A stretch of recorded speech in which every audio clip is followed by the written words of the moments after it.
you read 48 Laws of Power? Mm-hmm. So, I think you might be the only person who's violated the first law more than me, which is never outshine the master. Yes. But yeah, that one's tricky. Yeah, I think that's why we worked so well together. Yeah, because I have no problem with you outshining me. In fact, I welcome it.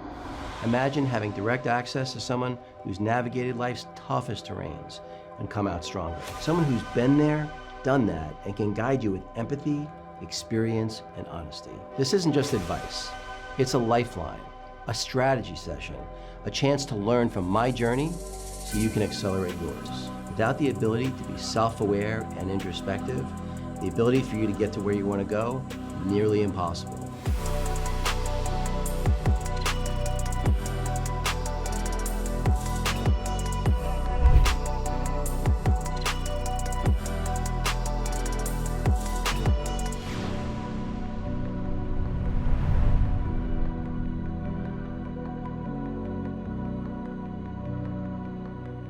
Hey everybody, welcome back again to the David Guttman podcast.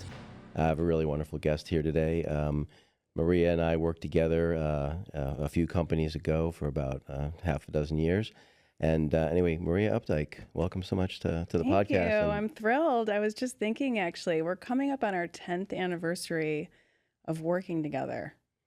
10 years ago? When we started working together. God, for some reason I thought it was even longer. I can't remember the month that you started. And the only reason I remember is because I was turning 40 and you were turning 50. Oh, okay. And I am about to turn 49. So I'm like, oh, I'm having a lot of those moments right now. I can imagine. So, so it's funny as I was sort of thinking about, what direction I was taking the podcast and the theme for it, it was, I really wanted to talk to C-level executives that have a good moral compass and aren't sociopaths. And of course, you came to mind. Hard to find, and you came to mind in my very short list. That's so funny. I was talking to actually the woman who cut my hair today about sociopaths and how common they are in C-level executives. Yeah, it's funny. Obviously my daughter Tyler, I think you've been a little bit of a mentor to her, but she recently left her first job after college and definitely got the sociopath experience and decided, maybe I'll take my career in a different direction. Yeah. So. Well, I mean, the infamous story in our house is the good boss and the bad boss. Right. And I'll never forget it, came to the door and my little boy, who was 3 or 4 or something, looked up at you and said, "Are you the good boss or the bad boss?" I was very grateful that you were the good boss at that point. Well, not only that, I was fairly confident I knew who he was talking about. Right. Well, so I thought it might be useful just to, obviously I know your backstory, but for the people that are watching, kind of, I know your family had a family restaurant, still do, but kind of your upbringing, kind of what made you be interested in being an entrepreneur, and so maybe talk a little bit about that. Yeah, so it's one of those things I feel like people are born with, or they're not born with. Potentially, it's nurture. I think I always remember my father like never going off to an office, like ever, and so it was never the experience that I thought was normal. Right? I thought, oh, you just you always have your own business, and so from a very young age, that was my my role model was someone who had their own business, who made their own existence and way in the world. And so then when I got out of college, I decided, I was really inspired by entrepreneurship and what entrepreneurship could do to lift people out of poverty, because that to me is really the engine that drives economic growth. And so I moved to South America because I wanted to help women start and maintain and make their businesses profitable.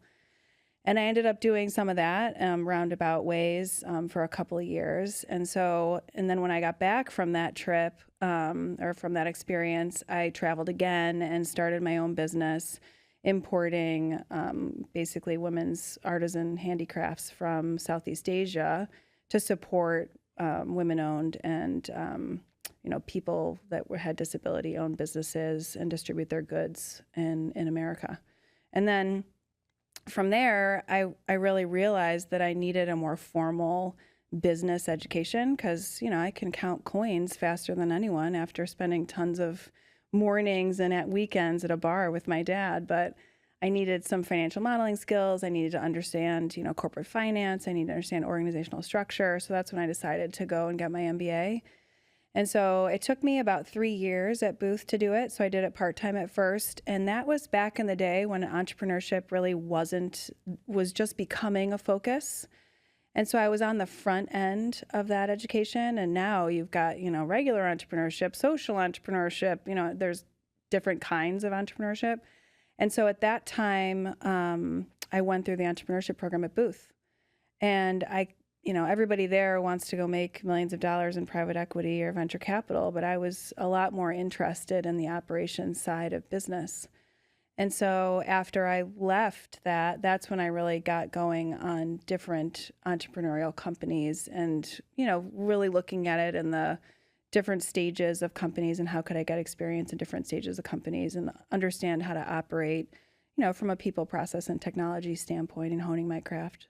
What about your mom? So you talked about your dad a bit, but what about your mom and you clearly had more of an affinity to your dad's approach than your mom's, I'm guessing. Well, so she was a very traditional person. She was a homemaker. She was a worker, but she passed when I was 15. And so that was the experience that really made it so that I wasn't necessarily tied to a traditional way. I think back about it a lot, actually, and there wasn't anybody ferrying me through the college process. There wasn't anybody who was, necessarily pushing me in the direction of what I was supposed to be doing. My dad was pretty hands-off and didn't have a lot of experience, and I was a pretty type A person who, of course, knew everything. So I wasn't somebody who looked like I needed advice, even though I looking back, I could have used some. And so I think that experience of losing her at such a young age made me okay with being outside of my comfort zone. And that was something that I was striving for a lot when I was in my 20s. How can I get myself to a place where I do not know anything or anyone or really where I am at all and find my way? Well, even, your stint in South America, you speak fluent Spanish, you learn Spanish. That must have been a fairly intimidating experience. Yeah, I had been taking Spanish since 5th grade. And I lived in Spain for college for a semester and, had really, pulled out all the stops to get to do that. I had to pull teeth and beg, borrow, and steal to do that. And then when I got to South America, it became like the stages of fluency. And so I ended up falling in with a crowd that wasn't the school teacher crowd. I fell in with the crowd that were like the journalists and the, oil, workers and things like that were in corporate offices. So it was pretty easy to get experience speaking Spanish. And then I was speaking Spanish all day. I worked for the National Finance Corporation. So I was literally in the bank, the central government bank that distributed small business loans from the World Bank. So, I remember staring at a financial statement in Spanish and just like, I know I should know what this says because the structure is exactly the same. So I just really had to go through, right? This was pre-internet days, right? Well, there was internet, but it wasn't on your phone. Right. And so you had to use a, computer, a dictionary. Couldn't go to Google Translate? No. And I remember everybody ate in the cafeteria at the top of the building and the entire place closed down for a month, essentially, during the World Cup. But it didn't close down. Everyone went to work. They just made a room similar to this one, but a little scrappier using garbage bags and like a screen where they showed all the games. So it was a great experience. Well, so the willingness to be uncomfortable, it's an interesting segue because one of the things, I think many people fancy themselves entrepreneurs, but they really don't have the risk tolerance for that. You definitely do. So maybe talk a little bit about that and how you view risk, and maybe also how you have 3 boys, still relatively young, and maybe how you talk to them about risk. Yeah. So I really look at risk as like if there isn't the potential that it's going to kill you, you could pretty much get through it. And I've pushed that boundary quite a bit. I think at least when prior to me becoming mortal, when I was about before 24. But from a risk tolerance perspective, I guess I just rely on my own grit and determination and ability to work. And, I'm really not afraid of losing things, right? It's not something that I think to be risk tolerant, you have to be okay losing things. And, I've gotten less okay losing some things as I've gotten older, obviously. But I always try and also put myself in a position where I have, where I hedge, right? My risk tolerance always starts with, all right, I'm going to move forward these 3 steps, and then I'm going to take stock again. So it's never looking at, is the end game possible? It's just, can I get to the next phase and determine whether or not I think it's reasonable to continue along? Right. So basically, as you go along, how am I going to mitigate risk, reassess? Maybe my upfront analysis was, it was more risky, it was less risky, and make adjustments. And how do I mitigate that, right? What can I do to ensure that the future problems that could potentially come up, and in a lot of ways, it's being able to somewhat predict or at least list out the potential downfalls that you could encounter. I mean, raising kids, my kids would always say, "Mom, you're a fun killer." And I would say that's because I can see the future. Well, it's funny. I used to joke about you specifically whenever I would bring you a new idea. Your first reaction was like, "That's the dumbest idea I ever heard." And then 60 seconds later, you'd be like, "Actually, if we just tweaked this, we just did that, I think we could make that work." So maybe that's the fun killer part. Yeah. I don't know. Yeah, that's the fun killer part, or at least take your socks off if you're going to stand on the countertop. Well, and so you have 3 boys. Again, from my limited amount of exposure to them, they seem like they have very different personalities.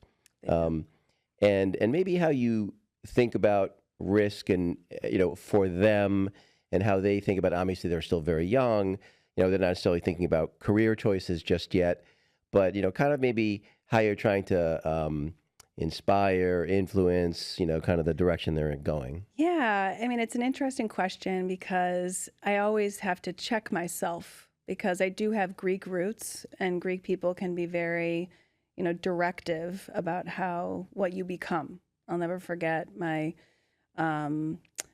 a woman that my father dated said that she said to her children, "You can be whatever you want as long as it's a pharmacist or an accountant."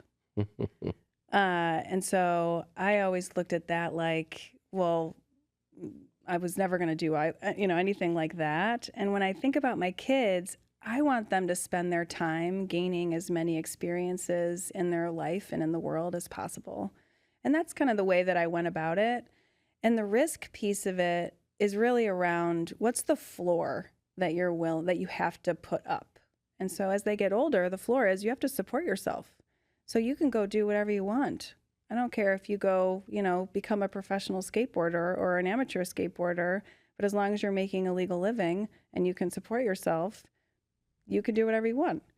And we've had some experiences recently with some people in our life that, were very much on the formal business, finance, make money, be rich kind of end of the spectrum. And you see them be enamored with, consumer goods and cars and, fancy this and that and shoes and things like that. And I sort of think back to, what really is important in your life. And a lot of that stuff will just go by the wayside. And I try not to entertain it too much, because if you start to give, some voice or some wind to a fire, what happens to it. So. Yeah, I do think it's, and maybe it's a little different because you did lose your mom when you were still relatively young, and your dad was such a big influence on you. I know for me, it's probably a good thing that I had a daughter and not a son. If I had a son, no matter how much I would try to rein myself in, I think I couldn't help but want to live vicariously through him a little bit. I would have wanted him to wrestle, whatever it might be. Yeah. Having sons, and 3 of them actually, is that, do you still find yourself sort of, again, because they're boys and not girls, and maybe it's a little bit easier to not invest yourself too much and make it more about them and not about you? I think I mean, yes and no. And I think, my husband and his patrilineage is very strong. And he puts a lot of weight in, what his father did and where he is in the world. And where I concentrate with my sons is really around trying to help them be aware of their impact on other people and to be able to read other people and understand where their choices are. Because I think a lot of people feel like things are being done to them all the time. And in fact, it's about your reaction to those things that makes them what they are. And the only thing you can control is your own reaction to things. And so if it's, oh, this person did this or this person did that, or, it's like, well, how did you react to that? And so I try and take that triangle step instead of engaging them in that conversation. I think it is easier being their mother to not be so invested in their everyday activities because I don't have my personal experience in the sports that they play and the conversations that they have and the jokes that they tell. And it's kind of nice. Sometimes I feel like an outsider, but sometimes it's kind of nice to just have my own mental space in the house and know that I have a different perspective than they do. Yeah. Well, I know with my daughter, it's, again, I just want her to be happy. And I find it easier to, I think because she is a girl, to tell her, what I think and why I think it, and less what she should think. I just kind of like, hey, look, here's kind of how I see the world. Interestingly, I learned that from you, believe it or not. I was paying attention when you were raising her as a teenager and listening to how you were talking and what you would say to her. And I do, and the other, Daveism that I, probably say 8 times a week is people sleep better in a bed they make themselves. And so if you sort of lay out the choices in a way that helps people make the decision that, is the right one, then they'll usually choose that. Unless they're being irrational, in which we know there are rational actors, and teenagers sometimes can be too, and then they have to live with the consequences of that choice. Yeah. Well, so let's talk a little bit about kind of your career progression and kind of how you think about entrepreneurship. Obviously, we have some shared experience there. Mm-hmm. When you have responsibility, but not necessarily authority, and maybe again, we haven't had a chance to catch up on your current professional situation, but obviously I know a good bit about your previous one. How do you think about that, and maybe how do you think about people in your professional sphere when they're coming to you for advice and guidance about how to navigate some of that? Yeah, and I think as I I just finished my first year at this company, and so I've been doing a lot of reflection on not only myself as a professional, but the experience I've had at this company. And one of the things that I am continually working on is making sure that people are coming along with me in my thought process, because I think I can kind of jump forward in things when people are not necessarily on the same wavelength as I am. And it takes a lot of effort to keep people engaged and caught up. And sometimes, well, I guess in the last decade, I have erred on the side of not enough time, keep up or don't. Right. And I think, that's come back to bite me. And I think that is an area where I need to index a little heavier. And it's interesting because I under-index on that with people that manage me, and I over-index on it with people that I manage. And I think I assume that the people that are over me are smarter than me or as tuned in to what's going on in my area as I am. And that's not true. Definitely a flawed assumption. Yep. So that's my, that's my area of opportunity, I guess, professionally. And I think it really turns what came about was that I was sort of doing my own self-reflection, my own 360 review this past week, actually, because it was my 1-year anniversary there. And I I would say universally, the people that work for me love me because I empower them. I speak for them. I pay attention to them. I treat them as people. And I think the people that manage me can sometimes be frustrated by me. And I was really reflecting on why that is. And I think that's the reason. I think I need to be way more open and communicative about my thought process. And it's hard because a lot of times the CEO doesn't have time to sit there and muse and wax poetic about things that are happening. So. Yeah, I mean, I think it's funny. I've had that same insight here in the last year myself that I sometimes make the mistake of choosing speed over, getting there together. And again, in an entrepreneurial environment, you think fast is definitely sometimes slow and steady does win the race. And have you read 48 Laws of Power? So, I think you might be the only person who's violated the first law more than me, which is never outshine the master. Yes. But yeah, that one's tricky. Yeah, I think that's why we worked so well together. Yeah, because I have no problem with you outshining me. In fact, I welcome it. Well, and you're way faster than me, so it was easy to keep up. Well, it's funny because the thing about it is, I was having this conversation with the guy who I did the podcast with recently, who runs my trade desk, and I've joked, although it's true, that as a leader, you're at least 30% therapist.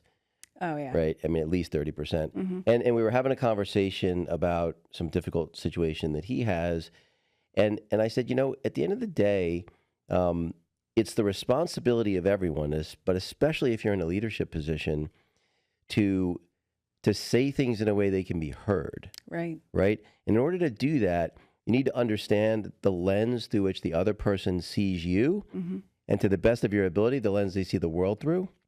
Because if you understand those things, at least directionally, your ability to talk to them in a way and help them see your point of view. And what I realized as I was having that conversation, that I do that really well, like you said, with the people laterally and below me, but not as well with the people above me. And I've, it's like again, the same advice I give to people, which is there's a whole bunch of things you can't control. The one thing you can 100% control is what you do and how you react to things that happen.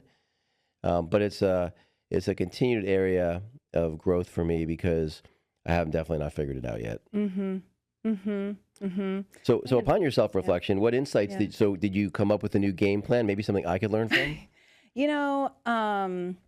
I haven't implemented it yet because it's still, in process. But it's really a daily reflection. And so I will send my CEO a short text message every day with just bullet points of things that I know he's thinking about and wants to know, is kind of pushing me on so that he knows that I've got it. Because I think half the time, and this happens to me too with people that work for me, it's that I have a priority and I need to know, and I know that everyone has other work that they're doing and things that they're trying to get completed. And I just want to know you got it. And if I can send him a text message and let him know I got it, then I think that he will be more relaxed and less, I think one of the things I'm noticing is, and I'm trying to be good about as a leader also, is instead of being prescriptive and solutioning for my team, I really want to set the goal. I want them to understand what the goal is. Help to explain to them a little bit about like what are some of the things I'm thinking about in terms of what are the factors that might influence a decision or a solution, and then ask them to come to the table with some solutions to the problem. Because, go back to bed you make yourself, but also I don't know a lot of the things that are very close to the work that they do and the experiences they have every day. So what are the things that they know that I don't that are going to inform the solution? Because what I find a lot of times leaders do that is, I think, just not very productive is they come with the solution, we should do this, without saying, defining what the problem is, understanding where, aligning on the goal, and then saying, all right, what are the options of how we would get there? Right. Because you end up spinning your wheels because you are just executing on a solution that maybe you may or may not think is going to work, but you got to do it because the boss said. Right. And that's just not my style. I also think too, it's, we probably both suffer from this, but, I think you can be a very intimidating person to a lot of people because your intellect is quite sharp and you're very quick. That, when you give a point of view, largely because people do respect you and understand how quick you are, that they're just going to be like, well, I had an idea, but I'm not even going to bring it up because, Right. she's way smarter than me. So, Right. and the reality is a broken clock's right twice a day. You know what I'm saying? It's like sometimes the best ideas come from the most unlikely of places. I know Jeff Bezos does this thing where he likes to have people talk in reverse order from seniority so that you get to hear everyone, and that doesn't happen. I know I suffer from that myself sometimes. And I think also in entrepreneurship, it can be very difficult, especially when you're under stress and strain, depending on where you are in your growth trajectory. There's a lot of pressures. And, the C-suite might not think there's time for that. And that is, again, back to making sure that everybody's on the bus and you're all heading in the same direction. That's something that can end up derailing any solution if the CEOs or the C-suite are too prescriptive on solutioning the problems instead of allowing their team to grow. And I think people like coming up with ideas, and they take ownership of those ideas, and they'll execute them better if they can be a part of that decision-making process. There's no doubt about that. It's funny, the last 3 companies I've been at, I've done something that I remember Robin, who we worked with before, had us do back at First Stop Health, that at the time I thought was kind of hokey, was, coming up kind of with their core values and so forth, and some of that. The last few companies, I found it incredibly useful. And again, especially if you do it as a team, even if you take the first cut at it or you have someone else take the first cut at it. And what I've done, and I can't remember if we did this at First Stop, you might remember, I don't think we did. I think we just had one set of core values, and we had the awards we would give out every quarter. I've definitely copied that idea because that one really resonates with people. But we created a set of, for all 3 companies, a set of internal core values and external core values. So the internal core values are what we use to hire and promote and reward. And the external one is the filter through which we run all business, product, partnership decisions through. Because they are different. Yes, and there's overlap, sure. Yeah. And I found that because then we just go, every time we have a decision to make, let's run it through the filter. And again, the filter that everyone's agreed to and everyone feels bought into. And I found that surprisingly useful. Yeah. And especially when you get situations in entrepreneurship where you're kind of desperate for that next client, or you feel like you have to, bend over backwards for a particular deal or something like that. If you could run it through that filter, it would help, save a lot of time. Yeah. Talk a little bit about team building. Because obviously we've built some together, we've been part of the same team, and I know you've had to do it at other places both before and after, and you've had to do it in different environments, from much less structured like your restaurant to much more structured in a large corporate environment. How do you think about team building and hiring and firing decisions? Maybe talk a little bit about that, because I think people struggle with that maybe more than anything else. And without the right team, you don't get anywhere. Yeah. And I think, you really have to understand where you are on that growth trajectory in order to pick the right person. Because sometimes you need a Jack or Jane of all trades, and sometimes you need someone who knows how to do a specific thing. And so as you grow up as a company, that specialization becomes really important. But generally, when I'm interviewing someone or have a position to fill, I want to be able to connect with that person on a human basis. And I don't need to agree with all the things, but I need to know that they, are going to show up to work as a person and not as a robot. Because for me, leading with humanity is really important, because it helps all decision making go through that lens of like, is this something that I think is right? If I think that you're an honest person and you show up and care about, the world around you and the people in it, you're going to make different decisions than if you don't. And so that's kind of the first thing. So I sometimes when I'm interviewing people, I catch people off guard because I ask them questions about their hobbies or where did they travel or do they garden or where do they live and what do they do this weekend. And sometimes it comes across as a little invasive, I think, and personal, but I really want to know, what are you bringing to this job? Because, yeah, you spend a lot of time there, but there's a lot of things going on in your life outside of that. And if you're especially in a leadership role in the company, you need to be able to relate to people and their life because things happen to them and they will be way more loyal to you in the long run if you are loyal to them when they need you.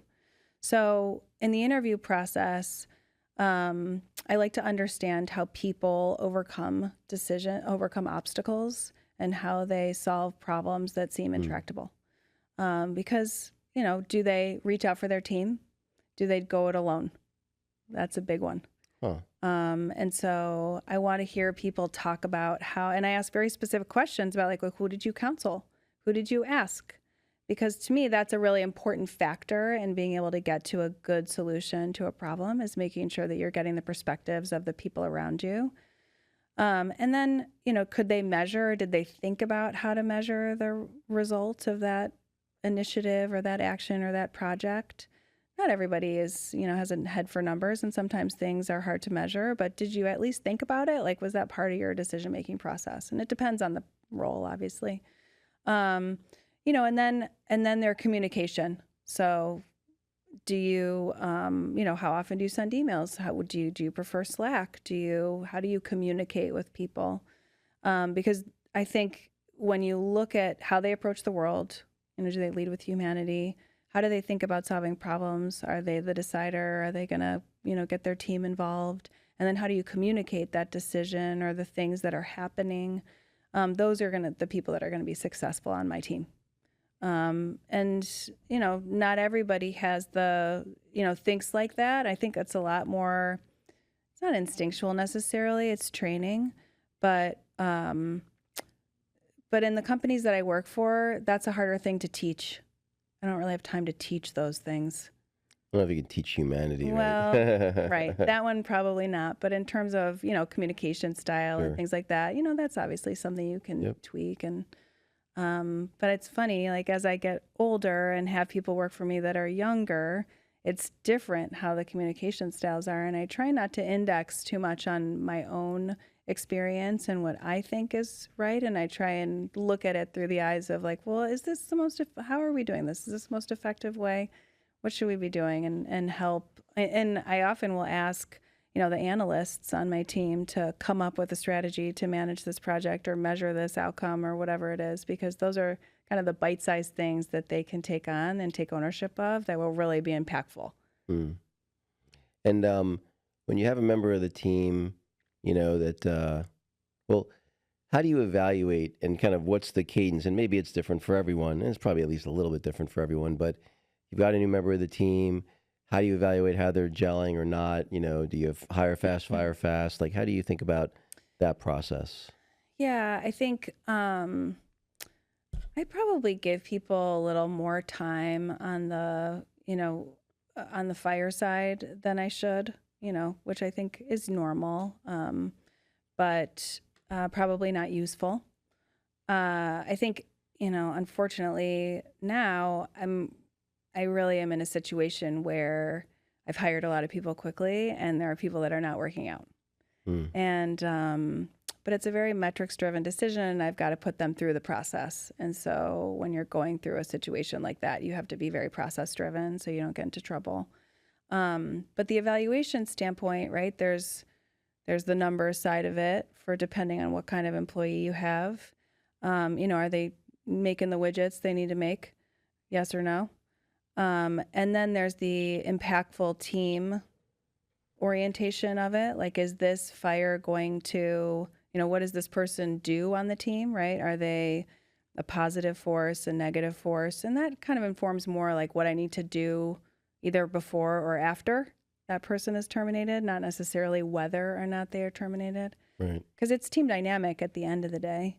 But if my team now, I have a very diverse group of people and some great thought partners and some great doers. And I have people that are, really flexing into areas where they've never been before. And so I try and give a little leeway there. but ultimately, there's, I don't know. It's your adage. You never regretted firing anyone ever. Or like you only regretted not firing them sooner. Right. And that I think is good for them too. But I'm always trying to think through like right person, right seat. Right. And that EOS adage of do they get it? Do they want it? Do they have the capacity to do it?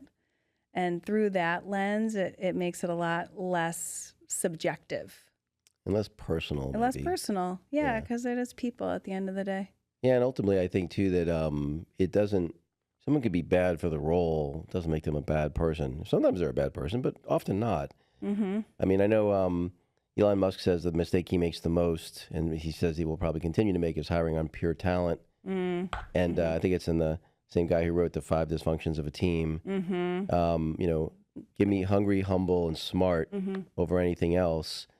And I actually, the humility thing is something that an insight that I've only really gained here in the last couple of years, where I've realized that humility is and I've made it an internal core value for the last 3 companies I've been at for that reason, which is I won't hire someone who I don't think is humble under any circumstances. I don't care how talented they are. Because if you're emotionally invested in being right, you can't take in new information. And how do you think about the people that are on your team and that level of characteristic? Obviously need the skill set or the background for whatever the task is they're being, or the job function they're being hired for. But how do you think about those things, and how do you screen for those? I mean, the case study is a great one for that. I do a lot of case studies when I'm interviewing for people, to join my team. I think, I'm sort of less worried about it on my team because I think I can screen for it using, questions and case studies and things like that. But on other teams, from my perspective, the hardest thing is how do you work with someone on a different team in a different department that is not humble. Right. And thinks that they know everything. And so I try and lead with questions. I read a great book. One of my coaches gave it to me. It was like, change your questions, change your life, something like that. And the way that you can ask questions can help people open up, because a lot of times people that aren't humble are just afraid that they are not doing what they're supposed to be doing, or they don't know what they think they know. Not always, but most of the time. And so if you can kind of bring their guard down a little bit by asking questions and asking them to teach you, that can help engender you to them. And I think when I joined the company where I am now, there was some instances where I kind of came up against our engineering department, who had been there a very, very long time and did things a certain way, and that was the way things were done, and my suggestions and questions were not welcomed. And that was a very challenging situation. And I think it's much better now, because we've added more people to the team. I think that, have the ability to ingest and take in new information. And quite frankly, I think they were just overloaded and didn't have the support that they need. And so they were really shut down. And so evaluating someone about whether or not they are, in fact, have that level of hubris, or whether they just are overwhelmed, or whether it's a bad day, or whatever it is also, I think, really important to being able to work with and manage people. Well, it's a good segue to kind of egos in general, because I feel like, they can be a double-edged sword. I don't know how you can be successful without having some kind of ego. But on the other hand, if your ego controls you, it's never good. When you think about, I remember when you were evaluating, your current opportunity, I know we had conversations about the, because of with us both having worked for someone with a monumental ego that was intractable, that's kind of a non-starter. But so how do you? My experience is that if the distance between my value system and my ego and that of whoever the final decision maker is too wide, it's a recipe for disaster. That the closer those two are, they're never going to be exactly the same. But, part of why I'm pretty happy where I am right now is, Ken, our CEO, and mine, they're very, very close. And so we just don't have friction because of that. When I've had a big gap, there's a ton of friction. And in hindsight, I think of myself like, that's my bad. Like, that's something I should have been able to tease out and figure out and be like, maybe that's not the right path for me. I mean, do you think about that much? Do you think about that as you interact with the leaders of other departments and so forth? And how do you navigate that? It's interesting, and I tend to, and this is probably it is ego at the end of the day when I think through it, but I always think about like, what's the background of the CEO, and what kind of characteristics drive someone to be in that discipline, right? So our common CEO, he was a lawyer. Right. So what are the characteristics that make someone a lawyer like that, like he was, right. corporate lawyer? The CEO after him was in sales. What are the characteristics that drive someone to be in sales? And what are the, characteristics that are going to shine in their leadership style? And my CEO now is a doctor. And so what are the characteristics that are going to bring him to that role? And I think if I'm looking at the three, the thing that I was, because I think ego is a challenging thing, and it's something I always am evaluating and wondering, well, how are decisions made? Because I want to make sure I have some ability to make decisions. And a lot of times, founder CEOs especially, they don't want other people to make decisions. They want to make the decisions themselves, and they just want other people to do them. And that is ultimately the downfall of the founder CEO, obviously. But in this case, what let me, I guess what got me over the hump of the ego of the CEO, not that it's, crazy giant or anything like that. I think he's a very intelligent, very visionary individual that will do a lot of changing for the good in the healthcare system. Whereas, in our other life, I don't think that was true. He's curious, and he cares deeply about the solution that he's providing. And he's approaching the problem from both a scientific and a procedural and process and technology perspective, which I think is really smart. Now, will it ultimately be successful? Jury's out still on that. I don't think it's as much of a nail biter as, we've experienced in the past. Right. But I think from looking at those three experiences, that's how I evaluate the ego of the CEO and whether or not I'm going to be able to be successful there. And I think, some days are good, some days are bad. Right. How about your own ego, your own, how do you, and I know I'm a little bit almost psychotic about worrying about my blind spot. How do you think about your ego and what blind spots you might have, and how do you try to shore those up? Yeah, I think I'm always working on it. I'm always working on sort of trying to see where my ego is impeding my progress. And I'll tell you, having kids is a really great mirror to what that looks like in other, to other people. I think in watching my children grow up, and my oldest son in particular, it's been a very eye-opening experience about what I must have been like as a child. And in a good, in a good and a bad way, both, right? And I think they test my patience, but they also, teach me about myself. And, the first rule of parenthood is you are no longer in control. And I think from an ego-driven perspective, that's a really tough thing to swallow. But it's one of those things where it's like, well, you just signed up for that and you don't have a choice. Right. And so when I go into a company situation or a corporate setting, making sure I'm not violating number one, the first law, right? That's an important one. That's difficult for me too. And then making sure that I'm aligning on the goal. What are we all trying to accomplish? And making sure I'm coming back to that. Because if I'm ego driven on my solution, or, think that I've got it all figured out, that's, like you say, you're going to miss a bunch of stuff. But it's, it's a constant battle. Are you actively mentoring other people, and how do you think about mentorship of others, and how do you feel about mentoring others?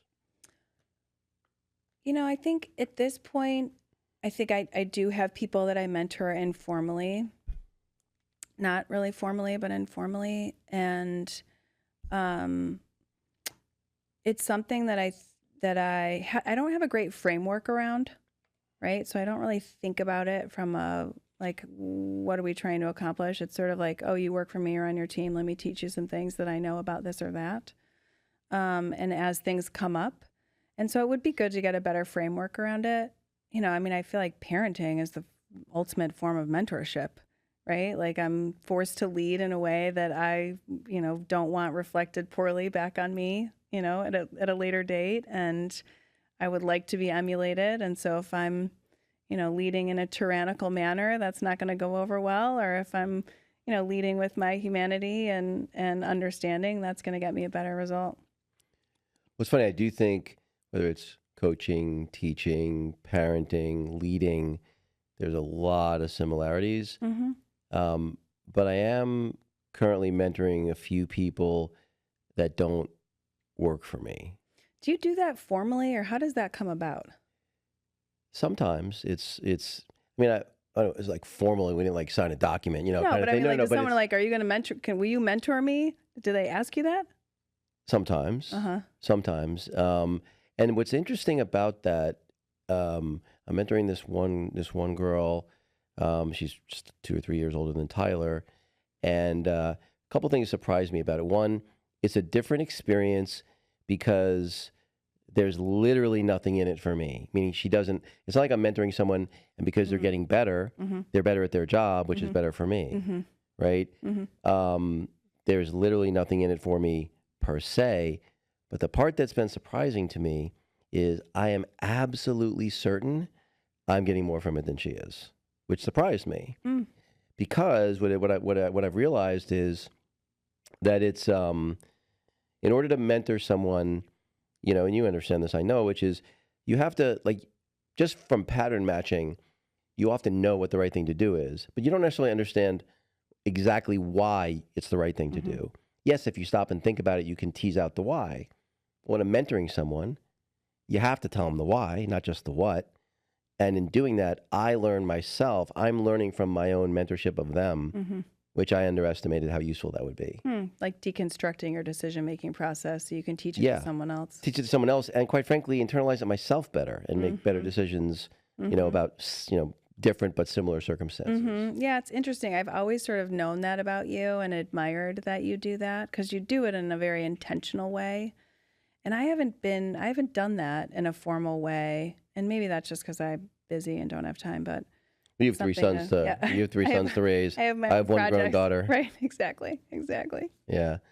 Well, so if you could go back 10, 15, 20 years and give yourself 2 or 3 pieces of advice to the earlier, the younger version of you, what would those be? Chill out would probably be the first one. Right. I was I was going somewhere. I had a plan. I was very prescribed. It wasn't like a normal plan, right? I was going to South America. That was what no one did then.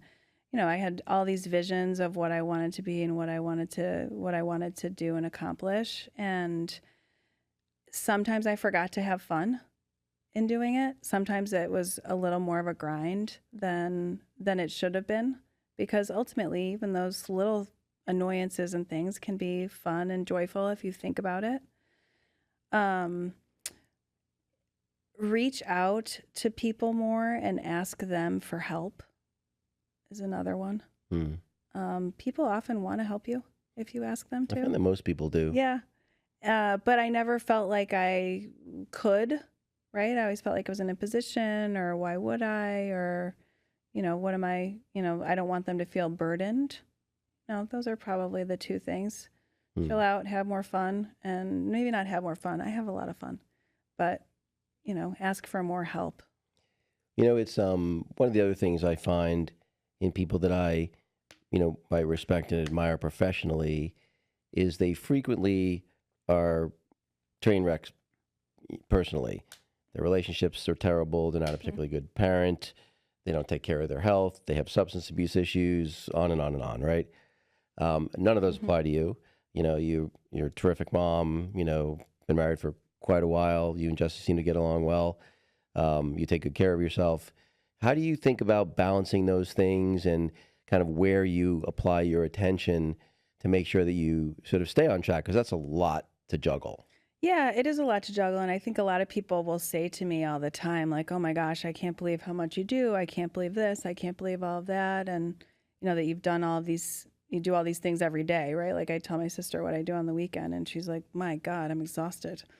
And I think, you know, as I've gotten older, and there were times when I didn't take great care of myself and I probably veered into substance use that was probably more than I needed to. And things ebb and flow, and I'm at a place now, I think, where, you know, I don't have to watch anyone 24/7, and people pretty much can manage for the most part themselves, although I am like a logistical nightmare. I'm getting people to and fro. But, you know, I think, no, if no one's really going to die, like it's not an emergency.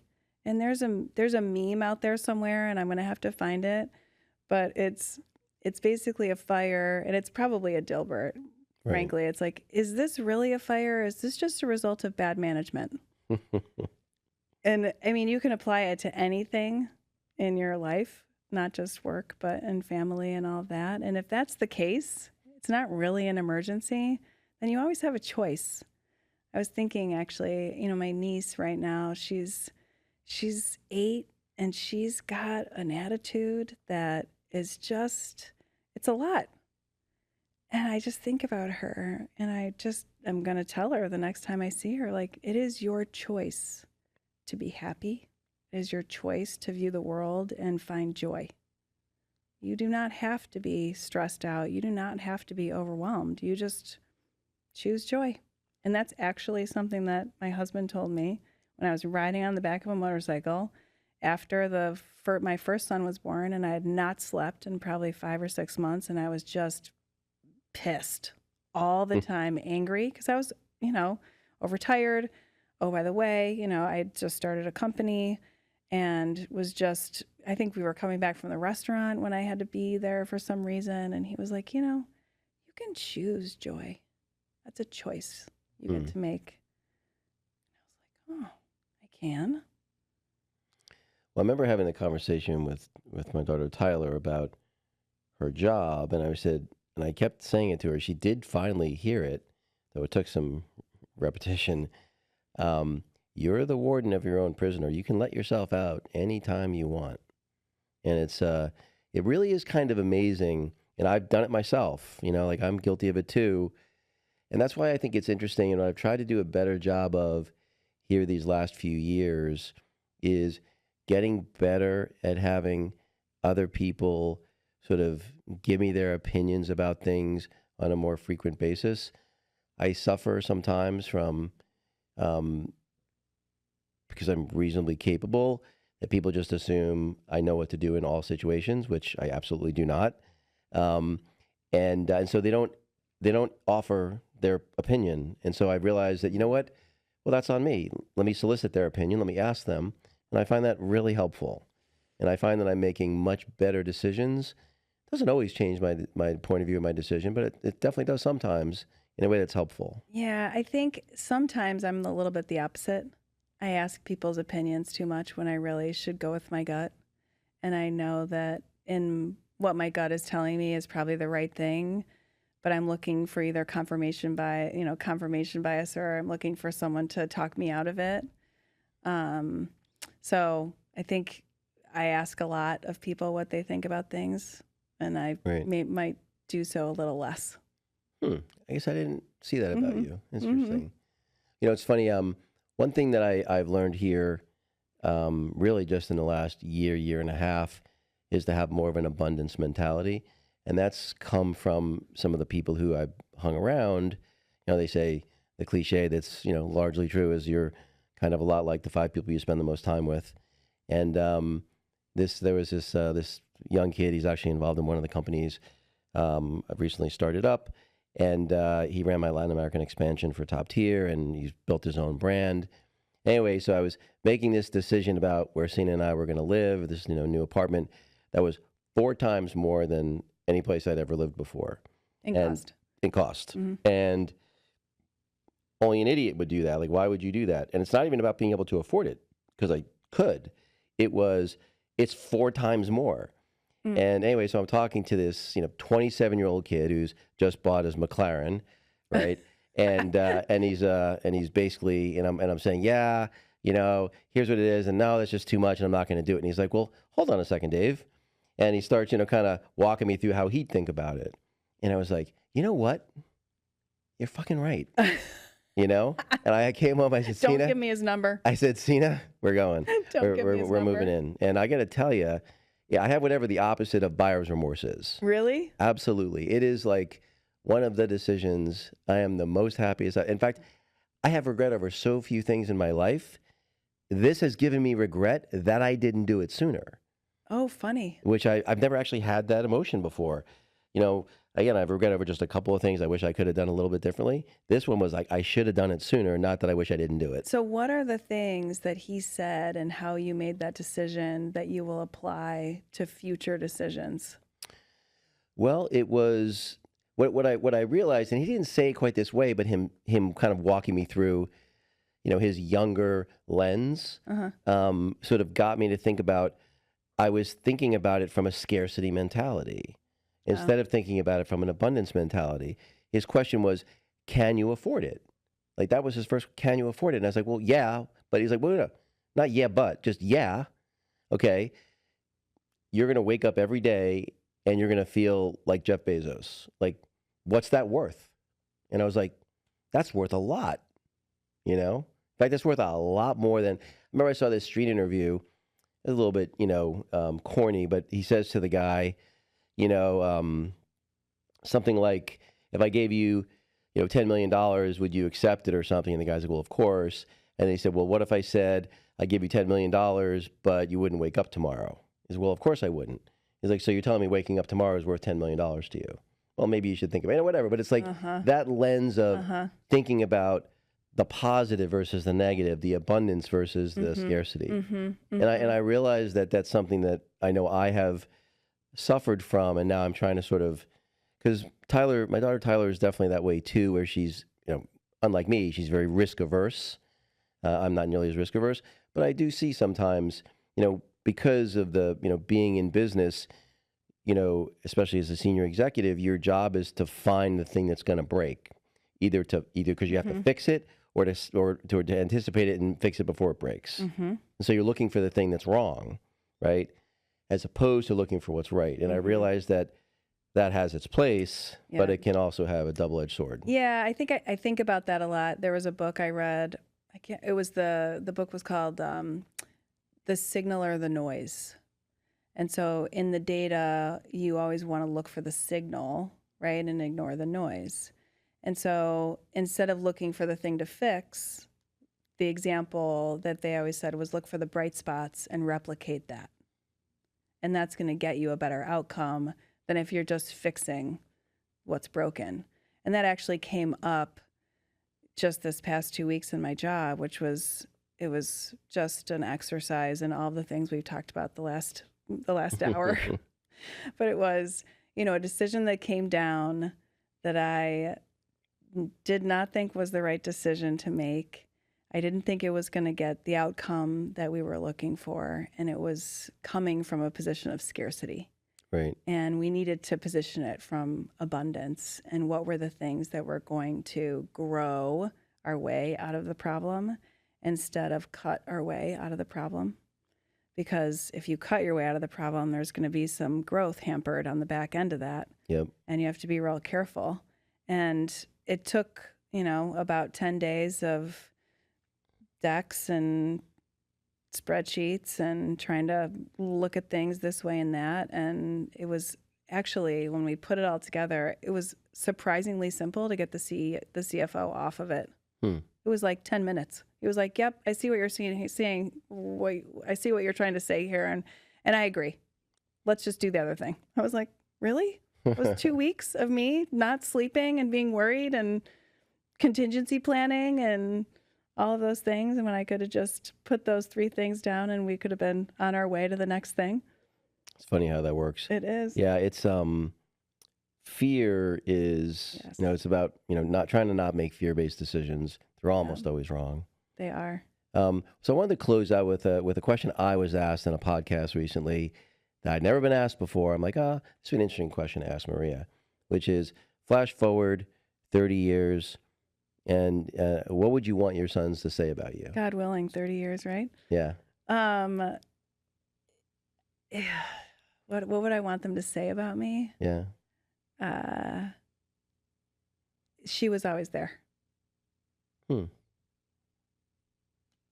could see that being a good one. Well, Maria, thank you so much for doing this. Thank you. I think people are going to find it really helpful. I found it helpful. So thanks for taking the time. Thank you. It was really a pleasure. It was great. Thanks. All right, thanks. Thanks.